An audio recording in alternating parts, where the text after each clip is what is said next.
বহু প্রতীক্ষিত শেয়ার বাজারে কি করে বিনিয়োগ করতে হবে, আবাল বৃদ্ধ বনিতা, অল্প আয়ের মানুষ, শ্রমিক, কৃষক, স্বরোজগারে যুবক, গৃহবধূ, ছাত্র প্রথম কি করে শেয়ার বাজারে পা দেব, বিনিয়োগের যে টাকা তার একটা অংশ শেয়ার মার্কেটে কিভাবে খাটাবো তার একটা সিরিজ নিয়ে এসেছি। তার প্রথম ভিডিও আজকে আপনাদের জন্য এনেছি। আমরা এই আলোচনাটা কয়েকটা পর্বে করব।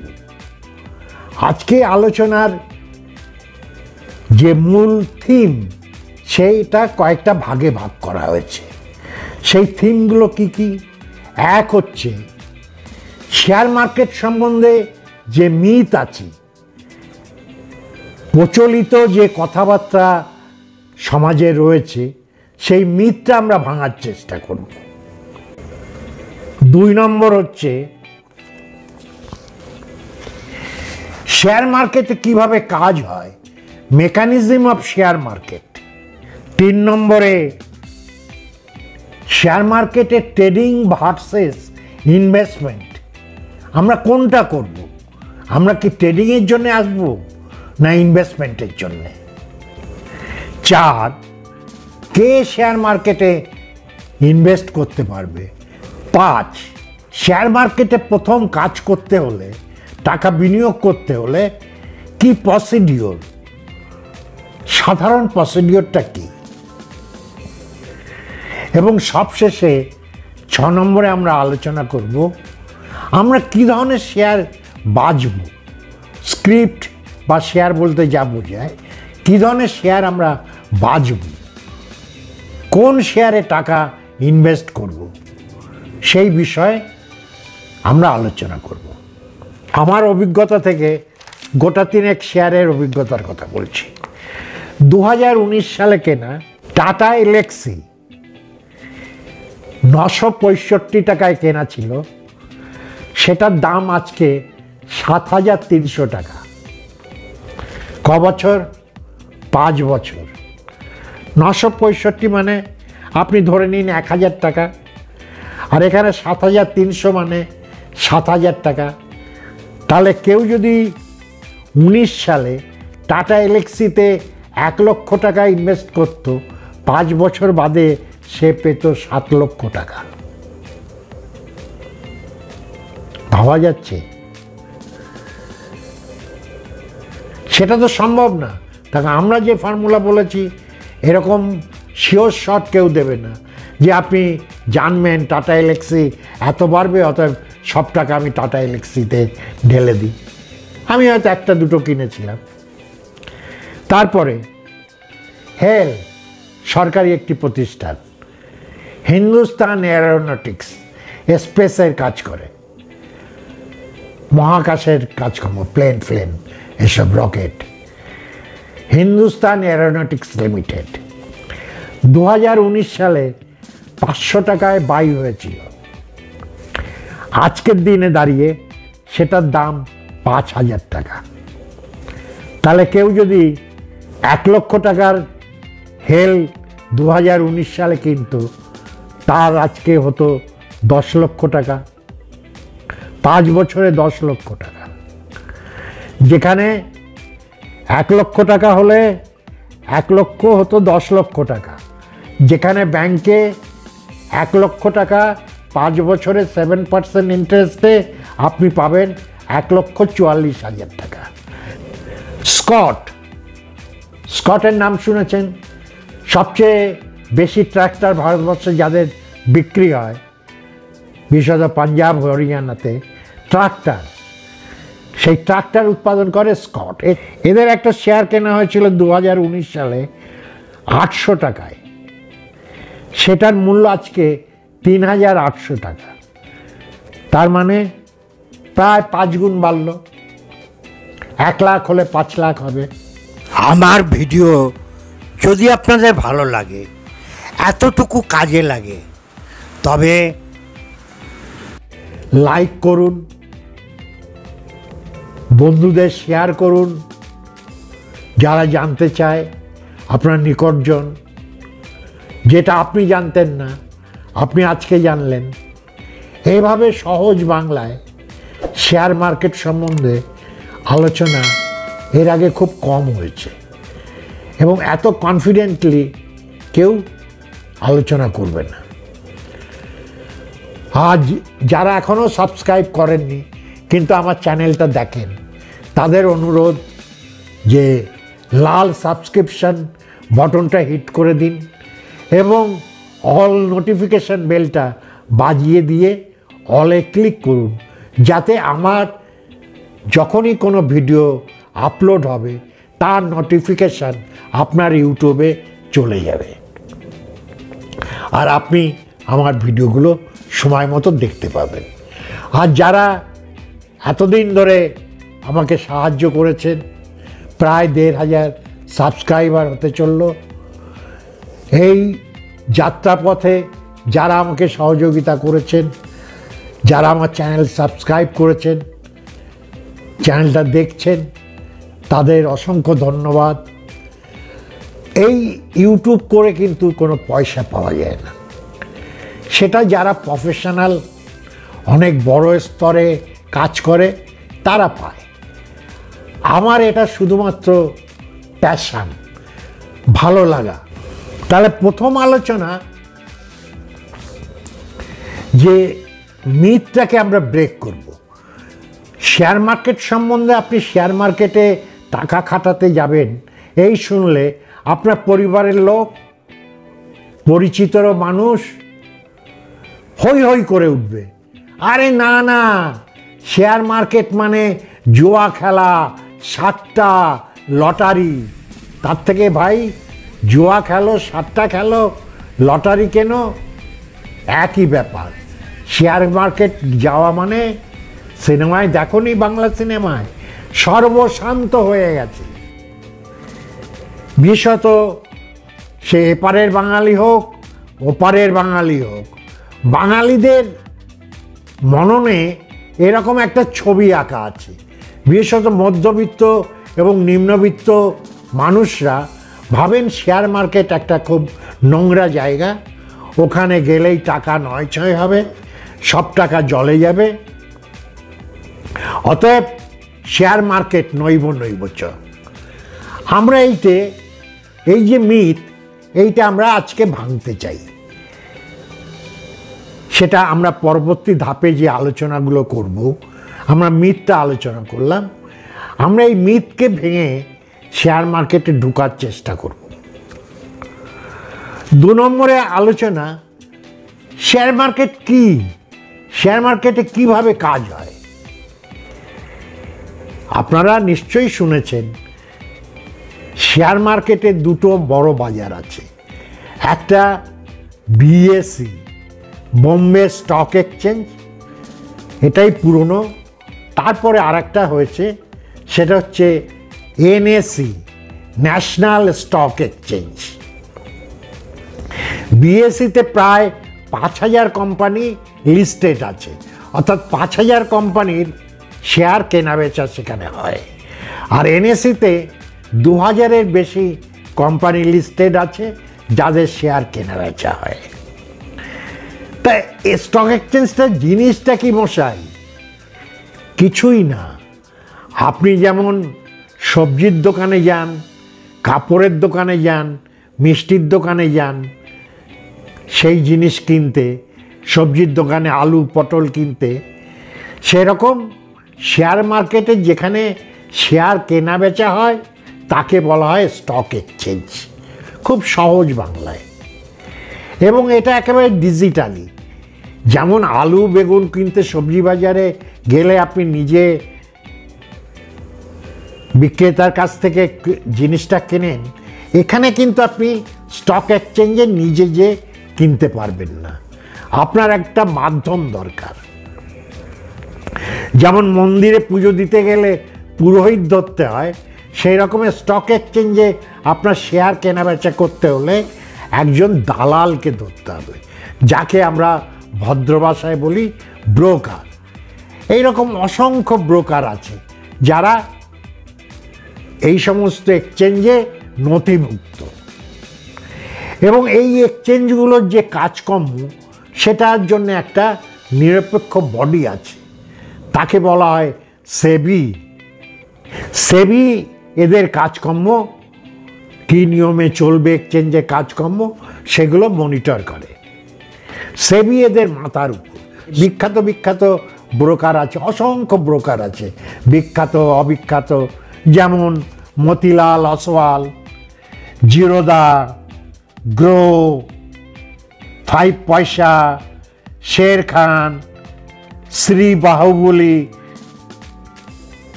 Angel One, Upstox, Dhan, IIFL ইত্যাদি ইত্যাদি অসংখ্য ব্রোকার আছে। তাহলে আপনাকে একটা ব্রোকারকে ধরতে হবে। এগুলো তো আমি বললাম প্রাইভেট ব্রোকার। এছাড়া আপনি যে ব্যাংকে লেনদেন করেন সেই ব্যাংকও ব্রোকারের কাজ করে। সে স্টেট ব্যাংক বলুন, পাঞ্জাব ন্যাশনাল ব্যাংক বলুন, HDFC ব্যাংক বলুন, ICICI ব্যাংক বলুন, এক্সিস ব্যাংক বলুন, সমস্ত ব্যাংকই ব্রোকারের কাজও করে। তাহলে আমরা কি বুঝলাম? যে এখানে লেনদেন করার জন্য দুটো এক্সচেঞ্জ আছে। আপনাকে এক্সচেঞ্জ ঠিক করতে হবে না, আপনার ব্রোকারই ঠিক করে নেবে কোন এক্সচেঞ্জ থেকে আপনার জন্য শেয়ার কিনবে। এ নিয়ে আপনার মাথা ব্যথার কিছু নেই। এবার আপনি বলবেন, আচ্ছা এই যে শেয়ারের দাম শুনি হঠাৎ ফল করলো, শেয়ারের দাম হঠাৎ বেড়ে গেল, এটা কি করে হয়? এটা একেবারে সাধারণ অর্থনীতির জ্ঞান। ইলিশ মাছের দাম যেভাবে বাড়ে কমে, অন্য মাছের দাম যেভাবে বাড়ে কমে, অর্থাৎ সাপ্লাই ডিম্যান্ডের থিওরি। যদি খরিদ্দার কোনো জিনিস শেয়ার কেনার জন্য হুড়ুহুড়ি করে তাহলে সেই শেয়ারের দাম বাড়বে। কোনো শেয়ার বেচার জন্যে সবাই যদি পাগল হয়ে ওঠে, শেয়ার দাম হুড়হুড় করে কমবে। একেবারে সোজা demand and supply. Share market কেন জরুরি? ভারতবর্ষের অর্থনীতি দাঁড়িয়ে আছে যেসব সরকারি বেসরকারি বড় বড় কোম্পানির উপর, যারা ভারতের অর্থনীতির ভিত্তি। সেই কোম্পানিগুলোর শেয়ার জনগণের ভিতর ছড়িয়ে দেওয়া হয়, সেই শেয়ারগুলোই বাজারে কেনাবেচা হয়। অতএব ভারতের অর্থনীতি, ভারতের উন্নয়নের শরিক হতে হলে আপনাকে শেয়ার মার্কেটে আসতে হবে, শেয়ার কেনাবেচা করতে হবে। আমরা যেমন PPF, ব্যাংকের FD, বিভিন্ন গোল্ড, ল্যান্ডে টাকা বিনিয়োগ করি, সেরকম শেয়ার মার্কেট টাকা ইনভেস্টমেন্ট করার একটা জায়গা। অতএব আমার মোট সঞ্চিত টাকার একটা অংশ অবশ্যই শেয়ার মার্কেটে আমি বিনিয়োগ করব। তাহলে আমার সঞ্চয়টা ডাইভার্সিফাইড ক্ষেত্রে ইনভেস্টেড হবে। আপনারা দুটো শব্দ খুব শুনে থাকবেন, সেটা হচ্ছে সেন্সেক্স। আরে সেন্সেক্স আজ বেড়ে গেছে 100 পয়েন্ট, 500 পয়েন্ট। সেন্সেক্স 1000 পয়েন্টে ঘেটে গেছে, ঘাট গিয়া পড়ে গেছে। আবার কেউ বলছে নিফটি বেড়ে গেছে। আসলে হচ্ছে বিএসই মার্কেট, বোম্বে স্টক এক্সচেঞ্জের প্রথম যাদের সবচেয়ে বড় বড় কোম্পানি, যাদের ক্যাপিটালাইজেশন অর্থাৎ শেয়ারের যে ভ্যালু টোটাল, তাতে যারা প্রথম 30 জন, যেমন Reliance, HDFC bank, ICICI bank, এইরকম প্রথম 30 জনের নাম এর যে লিস্ট, সেইটাকে বলা হয় সেন্সেক্স 30। তার ভিত্তিতেই সেন্সেক্সের যে প্যারামিটারটা, হিসেবটা, আজকে যেমন সেন্সেক্স এখন 74,000-এর ঘরে প্রায়। আবার নিফটি হচ্ছে ন্যাশনাল স্টক এক্সচেঞ্জের প্রথম যে 50টা কোম্পানি, তাদের যে ভ্যালু, ওয়েটেজ অ্যাভারেজ, সেটা দিয়ে নিফটি তৈরি হয়। যেমন নিফটি এই মুহূর্তে প্রায় 22,000, ওটা যেমন 74,000, এটা 22,000। কেউ বললো আজ নিফটি 100 পয়েন্ট বেড়েছে, কেউ বললো 100 পয়েন্ট কমেছে কালকে। এই বাড়া কমাটা নির্ভর করে এই শেয়ারগুলোর বাড়া কমার গড়ের উপর। তার মানেই যে সব শেয়ার কমেছে, আজকে আমি বললাম নিফটি 50 পয়েন্ট কমেছে, তার মানে যে নিফটির 50-র ভিতর 50টা যে শেয়ার আছে তারা প্রত্যেকে কমেছে এটার কোনো মানে নেই। হয়তো রিলায়েন্সের পরিমাণটা বেশি কমেছে, যার ফলে মার্কেট এফেক্ট হয়েছে। আবার হয়তো দেখা যাবে তারপরেই আছে এইচডিএফসি হয়তো সেদিন বেড়েছে। অতএব এই গড় নিয়ে তৈরি হয় সেন্সেক্স বা নিফটি। 9টা 15 থেকে 3টে 30, ডট 9টা 15-এ আপনি বাই সেল শুরু করতে পারবেন, 3টে 30 ডটে সেল বাই বন্ধ হয়ে যাবে। এই হচ্ছে শেয়ার মার্কেটের বিজনেস আওয়ার। এরপরে আপনি কোনো সেল বা বাই করতে পারবেন না। তাহলে 9টা 15 টু 3টে 30, এবং শনিবার বন্ধ, রোববার বন্ধ, আর অন্যান্য বোম্বেতে নেগোশিয়েবল অ্যাক্ট অনুযায়ী যবে যবে ছুটি ব্যাংক সেদিন মার্কেটও বন্ধ থাকে। এই হচ্ছে মোটামুটি শেয়ার মার্কেটের অপারেশন। 3 নম্বরে আমরা বলেছিলাম আলোচনা করব ট্রেডিং ভার্সাস ইনভেস্টমেন্ট। আমরা যারা বলছি যে এতদিন ভয় পেয়েছি, সুজয়দা বলার পরে এবার একটু সাহস পাচ্ছি শেয়ার মার্কেটে কিছু টাকা কাটাবো, তা আপনি কি করবেন? আপনি ট্রেডিং করবেন না ইনভেস্টমেন্ট করবেন? ট্রেডিং কে করবে? আপনি ট্রেডিং করার জন্য নয়। ট্রেডিং কারা করবে? ট্রেডিং মানে আজ কিনলাম আজই বেচে দিলাম, তাকে বলে ইন্টারডে বা সুইং ট্রেড। আজকে কিনলাম 15 দিন বাদে কি 1 মাস বাদে কি 2 মাস বাদে আমি বিক্রি করব, এই পরিকল্পনা, এইগুলোকে বলে ট্রেডিং। এছাড়া অপশন ট্রেডিং, ফিউচার ট্রেডিং এসব রয়েছে। আমরা ট্রেডিং করতে মার্কেটে আসিনি। ট্রেডিং করতে হলে দীর্ঘ অনুশীলন দরকার, দীর্ঘ পড়াশুনো দরকার, অনেক কিছু জানতে হবে।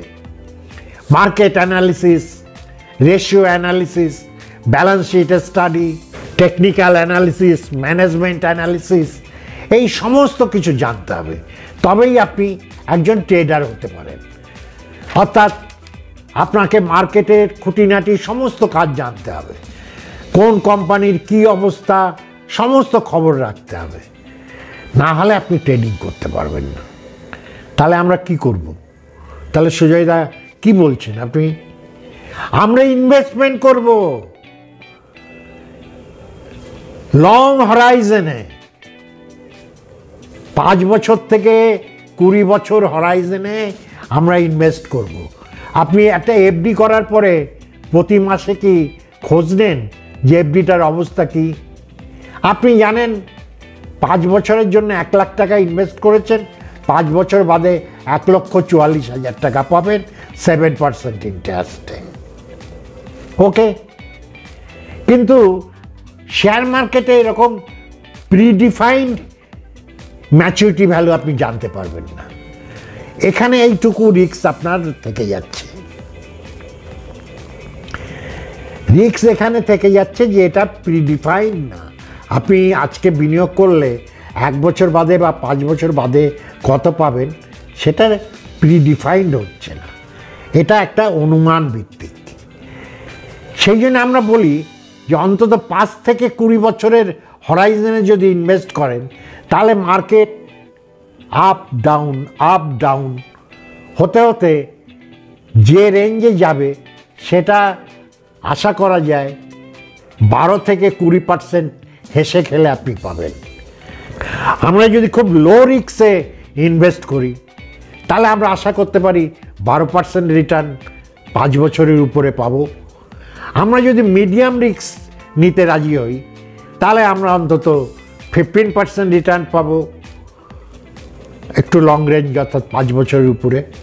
আমরা যদি হাই রিস্ক নেওয়ার অ্যাপিটাইট থাকে, তাহলে অন্তত 18 থেকে 20 বা 30ও রিটার্ন পেতে পারি 5 থেকে 20 বছরের হরাইজনে। তা আমরা ধরে নিচ্ছি আমরা এত রিস্ক নেব না, আমরা লো রিস্কে থাকব। তাহলে আমাদের কি করতে হবে সেইগুলো আমরা এবার আলোচনা করব। তাহলে আমরা ট্রেডিং করতে আসছি না, trading is a whole time profession.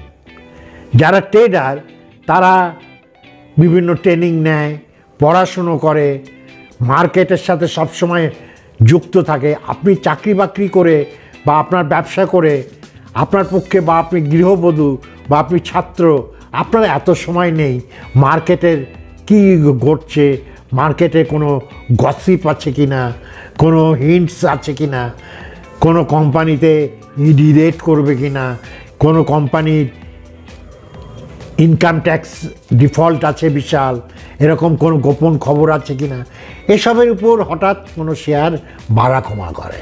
তা আমরা এসব করব না, আমরা pure vanilla investment, plain investment. সেটা কি, আজকে বাই করব, একটু মার্কেট 3% 5% পড়লে আমরা বাই করব, করে সেটা হোল্ড করে রাখবো। কতদিন? ভুলে যাব, বৃদ্ধ বয়স পর্যন্ত ভুলে যাব যে আমি রিলায়েন্সের 3টে শেয়ার কিনেছিলাম, এইচডিএফসির 5টা শেয়ার কিনেছিলাম, বাজাজ ফাইন্যান্সের 3টে শেয়ার কিনেছিলাম, স্কটের 2টো শেয়ার কিনেছিলাম, টাটা এলএক্সির 5টা শেয়ার কিনেছিলাম। ভুলে যাব। বাই, হোল্ড অ্যান্ড ফরগেট, এই হচ্ছে ফর্মুলা। ইনভেস্টমেন্টের ফর্মুলা হচ্ছে এই। আপনি যে আপনাকে আপনার আত্মীয় স্বজন পরিচিতরা বলবে, জানিস অমুক শেয়ারের খবর আছে, আজকে 20 টাকা, 1 মাসের ভিতর ওটা 50 টাকা হয়ে যাবে। আপনি ভাবলেন 1 লাখ টাকা লাগালে 4 লাখ টাকা হয়ে যাবে 1 মাসের ভিতর, লাগাই 1 লাখ। এইগুলো হচ্ছে জুয়া। মার্কেটে এরকম খবর কেউ দিতে পারবে না, যারা দেয় তারা বুজরুকি। এদের 10টা এরকম খবর দেবে, তার ভিতর 2টো মিলবে, 8টা মিলবে না, এবং আপনার টাকা জলে চলে যাবে। এই ঝুঁকি নেবেন না। এর জন্যে বললাম প্রফেশনালরা আছে, তাহলে আপনার কনসালটেন্টের কাছে যেতে হবে, তাদের পরামর্শ নিতে হবে, সেটা অনেক খরচ। আপনি যে অল্প ইনভেস্টমেন্ট, তাতে আপনার কনসালটেন্টের কাছে যাওয়ার মতো পয়সা নেই। আপনি যখন শেয়ার পিক করবেন, আপনি কাদের শেয়ার পিক করবেন? 30 থেকে 50 বছর কোন কোম্পানি কাজ করছে, tata, Birla, Ambani, Godrej, Colgate, Britannia, Bajaj, তারপরে সরকারি ক্ষেত্রে ONGC, BPL, HPL, power grid, power finance, এই জাতীয় কোম্পানির নাম আপনারা শুনেছেন। এরা আজ 30-50 বছর দেশকে সার্ভিস দিচ্ছে এবং তাদের প্রোডাক্টের নামও আছে। তা আপনার balance sheet analysis, ratio analysis, এসব যারা বলে তাদের বলবেন দরকার নেই, আমি আমার মতো করেই শেয়ার পিক করব। তা আপনি সেইভাবে আপনার যে সীমিত সঞ্চয়, মাসে 500 কি 1000 টাকা, কাউর 5000 টাকা, কেউ এককালীন 10-20 হাজার টাকা পেলেন, সেই টাকা আপনি ইনভেস্ট করবেন। তাহলে আমরা বুঝলাম যে ট্রেডিং নয়, আমাদের জন্য হচ্ছে ইনভেস্টমেন্ট। এবার আমরা 4 নম্বর পয়েন্টটা আলোচনা করব, হু ক্যান ইনভেস্ট। যে কেউ ইনভেস্ট করতে পারে। 18 বছর বয়স হলে নিজের নামে ইনভেস্ট করতে পারবে। তার যত টাকা থাকুক, স্বল্প আয়ের মানুষও পারবে, মধ্যবিত্তও পারবে, বেশি টাকার মানুষও পারবে, পুরুষও পারবে, নারীও পারবে। আর 18 বছরের কম হলে তারা পারচেস করতে পারবে on behalf of their parents, তাদের অ্যাকাউন্ট খুলতে হবে। আর 18 বছর হলে নিজেরাই অ্যাকাউন্ট খুলতে পারবে। তার জন্য তাদের দরকার নিজের নামে একটা সেভিংস অ্যাকাউন্ট, একটা ডিম্যাট অ্যাকাউন্ট আর একটা ট্রেডিং অ্যাকাউন্ট। সেভিংস অ্যাকাউন্ট আপনার যে কোনো ব্যাংকে করতে পারবেন, সেটা আপনার ওই ট্রেডিং অ্যাকাউন্টের সাথে লিঙ্ক করতে হবে। যে কোনো ব্রোকারের কাছে যে বা কোনো ব্যাংকে যে আপনি ডিম্যাট এবং ট্রেডিং অ্যাকাউন্টটা খুলে নিতে পারবেন। এই হচ্ছে সহজ প্রসিডিওর। এটা ফিজিক্যালি অফিসে যেও করতে পারেন, অথবা বাড়ি বসে অনলাইনেও আপনি অ্যাকাউন্টটা খুলতে পারেন। তার জন্য আপনার ডকুমেন্ট লাগবে, পার্মানেন্ট ঠিকানা, এবং ডকুমেন্ট হিসেবে লাগবে আধার কার্ড এবং প্যান কার্ড। এবং এই অ্যাকাউন্ট খুলতে 300 থেকে 500 টাকা খরচ। তাহলে কারা এটা করতে পারবে, কারা এখানে ইনভেস্ট করতে পারবে সেটা বললাম। গৃহবধূরা পারবে, ছাত্ররা পড়বে, কৃষক, শ্রমিক, অল্প আয়ের কর্মচারীরা, যে কেউ শেয়ার মার্কেটে ইনভেস্ট করতে পারবে। কোনো টাকার লিমিটেশন নেই। 500-1000 টাকা আপনি মাসে খরচ করলেই আপনি শেয়ার মার্কেটে টাকা ইনভেস্ট করতে পারবেন। এবার আমরা 5 নম্বরে প্রসিডিওর কি, প্রসিডিওরটা আমরা 4 নম্বরেই প্রায় বলে দিলাম। যে আপনার নিজের নামে একটা সেভিংস ব্যাংক থাকবে, আর ব্রোকারের কাছে যে আপনার ডিম্যাট এবং ট্রেডিং অ্যাকাউন্টটা খুলতে হবে, এবং ওই অ্যাকাউন্টের সাথে সেভিংস ব্যাংকটা লিঙ্ক করতে হবে। তখন ট্রেডিং করতে হলে আপনাকে সঙ্গে সঙ্গে টাকা দিতে হবে। এবার হোয়ার টু ইনভেস্ট, এটার অনেকটা অংশ আগেরটাতেই বলেছি যে আপনার রিস্ক অ্যাপিটাইট অনুযায়ী, আপনার বয়স যদি এখন 70 হয়, ন্যাচারালি আপনি আর বেশি দিন বাঁচবেন না, বিরাট লং হরাইজনে আপনি যেতে পারবেন না। আর আপনার এখন রিস্ক নেওয়ার বয়সও না, আপনি লো রিস্কে খেলবেন। সেখানে আপনার 10 ব্যাংকে পান 7, 7.5, আপনি যদি 10 থেকে 12 বা 14% পান, সেটাই আপনার অনেক। তাহলে আপনি সেই রকম ইনভেস্টমেন্ট করবেন, ধরে নেবেন আমি আর 2 বছর 4 বছর বাঁচব। সেই রকম বয়স অনুযায়ী প্রত্যেকে শেয়ার সেভাবে তার রিস্ক অ্যাপিটাইট অনুযায়ী বাঁচবে। এই বাছার জন্যে কোনো বিশেষ পড়াশুনো আপনার করার দরকার নেই। শুধু ওই যেটা বললাম যে কোন কোম্পানির নাম আপনি জানেন, কারা 30 বছর 50 বছর সফলতার সাথে ব্যবসা করছে, আর একটু বেশি যদি সময় থাকে 2-4 মিনিট মোবাইলে চ্যাট না করে বা রিল না দেখে, যে একটু দেখে নিন অমুক কোম্পানি গত 4 বছরে প্রফিট করেছে কিনা, প্রফিট ফর লাস্ট 5 ইয়ার্স বললেই দেখিয়ে দেবে যে প্রফিট, নেট প্রফিট বাড়ছে না কমছে, বা কোনো বছর এর ভিতর লস হয়েছে কিনা। লসওয়ালা কোম্পানি আপনি নেবেন না। আর সেল বাড়ছে কিনা, অর্থাৎ এই কোম্পানির চাহিদা মার্কেটে রয়েছে কিনা, সেল অর্থাৎ টার্নওভারটা বাড়ছে কিনা। খুব সহজ। সেল আপনি রিলায়েন্স লিখে গুগলে যে সার্চ করুন, Reliance turnover for last 5 years, Reliance net profit for last 5 years, পুরো দেখিয়ে দেবে। যদি দেখেন এটা ক্রমাগত বেড়ে চলেছে, প্রত্যেকটাই বেড়ে চলেছে, তাহলে আপনারা চিন্তা করার কি আছে। ব্যবসা বাড়ছে, প্রফিট বাড়ছে, সেই কোম্পানি তো আগামী দিন আরও ভালো ব্যবসা করবে, তার শেয়ারের দাম দিন দিন বাড়বে। আর আরেকটা জিনিস আপনি দেখে নিতে পারেন যে কোম্পানিটা কি ধারের উপর ব্যবসা করে। ডেট ইকুইটি রেশিও বলে আমরা কমার্সে একটা রেশিও আছে, অ্যাজ এ ব্যাংকার আমরা এটা খুব গুরুত্বপূর্ণ রেশিও আমাদের কাছে। ডেট ইকুইটি অর্থাৎ তার নিজের মূলধন কত আর তার ধার কত, ক্যাপিটালের সাথে ধারের পরিমাণ কত। এটা যদি 1:1 হয় এটা হচ্ছে রিজনেবল, এবং এর থেকে যত কম হবে, এবং এমন কোম্পানি খুঁজুন যাদের মার্কেটে ব্যাংকের কাছে বা কারোর কাছে কোনো ধার নেই, নো ডেট কোম্পানি।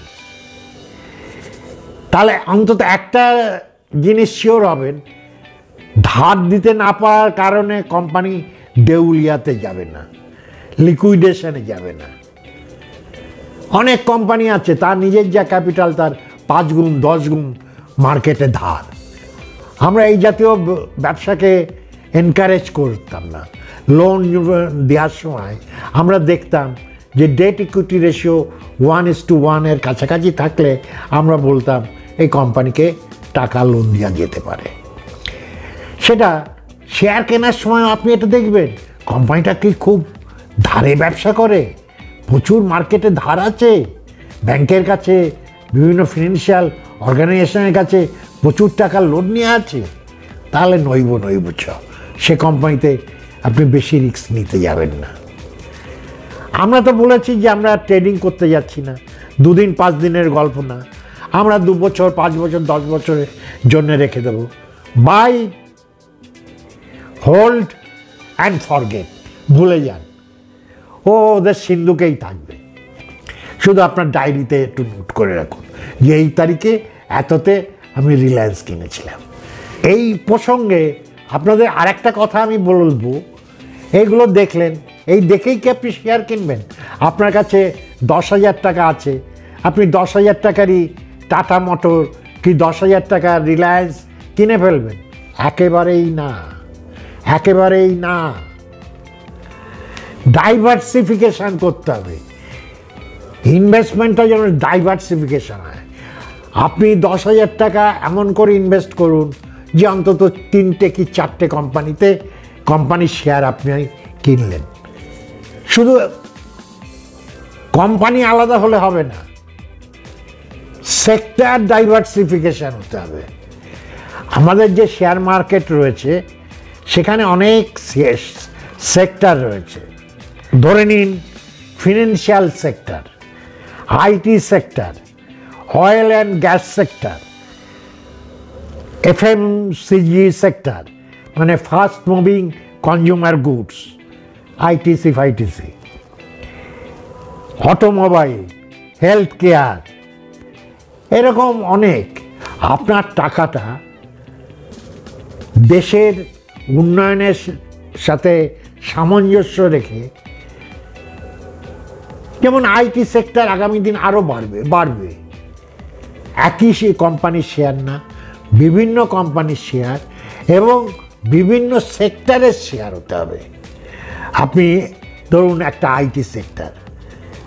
আইটি সেক্টরে কারা চ্যাম্পিয়ন এই মুহূর্তে? TCS, Wipro, Infosys, L and T technology, HPCL, এরকম অসংখ্য আইটি জায়েন্ট আছে। তাদের 1-2 শেয়ার কিনলেন। রিলায়েন্স আছে, টাটার অনেক শেয়ার আছে, Tata Motors, Tata Chemicals, Tata Elxsi, Tata Consumer, TCS, এরকম অসংখ্য কোম্পানি আছে। এদের রেটিং তো আপনি কি বলেন? টাটা তো ভালো ব্যবসা করে, সৎ ব্যবসা করে, অর্থাৎ এদের শেয়ারের উপর আপনি আস্থা রাখতে পারেন। তাই বলে একটি কোম্পানিতে সব টাকা নয়, সেক্টর ওয়াইজ এবং মালিকানা ওয়াইজ আলাদা আলাদা কোম্পানিতে আপনার টাকাটাকে ছড়িয়ে দিতে হবে, আপনার যেটুকুই থাকুক সেই অনুযায়ী। তাহলে আলাদা কোম্পানির শেয়ার, আলাদা সেক্টরের শেয়ার কিনতে হবে। এর জন্যে আপনার কোনো পড়াশোনার দরকার নেই। আপনার সামর্থ্যের ভিতর হ্যাঁ, এখানে বলা, তাহলে আমি কোন শেয়ার সুবিধা কিনব? Large cap. আপনি কোনো রিস্ক নেবেন না, বড় রিস্ক নেবেন না। লার্জ ক্যাপ শেয়ার কোনগুলো? যাদের মার্কেট ক্যাপিটালাইজেশন 20,000 কোটি টাকার উপরে, 20,000 কোটি টাকার উপরে মার্কেট ক্যাপিটালাইজেশন। আবার বলবেন, সুজয়দা মার্কেট ক্যাপিটালাইজেশন মানে কি? অর্থাৎ একটা কোম্পানির ধরে নিন 1 লক্ষ শেয়ার আছে এবং সেই শেয়ারগুলোর প্রত্যেকটার দাম আজকের দিনে 100 টাকা। তাহলে 1 লক্ষ শেয়ার ইন্টু 100, যেটা হলো বোধহয় 1 কোটি, এটাই হচ্ছে এই কোম্পানির মার্কেট ক্যাপিটালাইজেশন।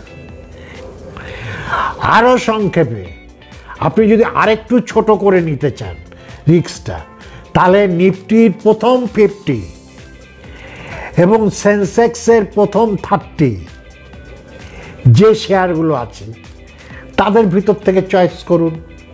আপনার যদি 1000 টাকা হয়, এই মাসে একটা শেয়ার কিনুন 1000 টাকার ভিতর, পরের মাসে অন্য কোম্পানির অন্য সেক্টরের একটা শেয়ার করুন 1000 টাকার ভিতর, এই লার্জ ক্যাপের ভিতর। তা এভাবে আপনারা যদি ইনভেস্ট করেন, তাহলে আপনাদের রিস্কটাকে একেবারেই মিটিগেট করতে পারবেন। একেবারে বিখ্যাত বিখ্যাত কোম্পানির শেয়ার, যে শেয়ারের নাম আপনি জানেন, বাটা, হ্যাভেলস, ইলেকট্রিকের তার, টাটার যেমন এসি, টাটার এসি, ভোল্টাস, সেখানে আপনারা ইনভেস্ট করতে পারেন ছোট ছোটোভাবে। একটা শেয়ার আপনি যদি বলেন সুজয়দা বলেছে ওইটে এত বেড়েছে, তাই তো আমিও কিনে রাখতাম, সেইটা সাহস তো হয়নি। সেই সাহসটা না করাই ভালো। অতি সাহস, অতি লোভ, গ্রিডি। শেয়ার মার্কেটে তারাই ডোবে যাদের লোভ অত্যাধিক বেশি, যারা নিজেদের কন্ট্রোল করতে পারে না। কন্ট্রোল। এবং আপনার যদি হাতে 50,000 টাকা থাকে, এই নয় যে আজকে কালকেই, আজকে ভিডিও শুনে কাল রোববার সোমবার মার্কেট খুলবে, সোমবারই আপনি 50,000 টাকা খরচ করবেন। আপনি এই মাসে 10,000 টাকা ইনভেস্ট করুন, তারপরের মাসে আবার 10,000 টাকা, তারপরের মাসে আরও 10,000 টাকা। এভাবে ধীরে ধীরে ধীরে ধীরে মার্কেট দেখে, প্রথমে হয়তো কোনো শেয়ার একটু লাল কালারে আসবে, কমলে লাল হয়, বাড়লে সবুজ হয়, চিহ্ন। আর একটা কথা মেকানিজমে বলতে ভুলে গেছি, শেয়ার মার্কেট কখন খোলে। এই তাহলে মোটামুটি আজকে আলোচনা করলাম। আশা করি কিছুটা ভয় কমেছে, কিছুটা ধারণা পরিষ্কার হয়েছে। এবার আরেকটু কমপ্লিকেটেড করে, আরেকটু স্টেজ বাই স্টেজ আমরা আলোচনাটা এগিয়ে নিয়ে যাব। যারা আরেকটু বেশি জানতে চান তাদের জন্যে পরবর্তী আরও 2-3টে এই সিরিজের অন্তর্গত ভিডিও নিয়ে আমরা আসব। তাহলে আজকে এই পর্যন্ত থাক। আর একটা শেষ কথা, আমার কথা অনুযায়ী কেউ কিন্তু টাকা বিনিয়োগ করবেন না। এটা একেবারেই একাডেমিক স্তরে আলোচনা। আমি কোনো কোম্পানিকে প্রমোট করতে চাইছি না, কাউকে আমি বলতে চাইছি না যে ঝুঁকি নিতে। সেটা আপনার ব্যক্তিগত অভিরুচি, আপনি আপনার বিবেচনা অনুযায়ী আপনি শেয়ার মার্কেটে ইনভেস্ট করবেন কি করবেন না, কোন শেয়ারে ইনভেস্ট করবেন সেটা আপনি ঠিক করবেন। हाय हाय इतना सुकून, हाय हाय इतना सुकून। আমার কথা মতো আপনি কোনো সিদ্ধান্ত নেবেন না, তাহলে আমার কোনো দায় থাকবে না সেখানে। এটাই আমার ডিসক্লেমার। থ্যাংক ইউ, সবাই ভালো থাকুন।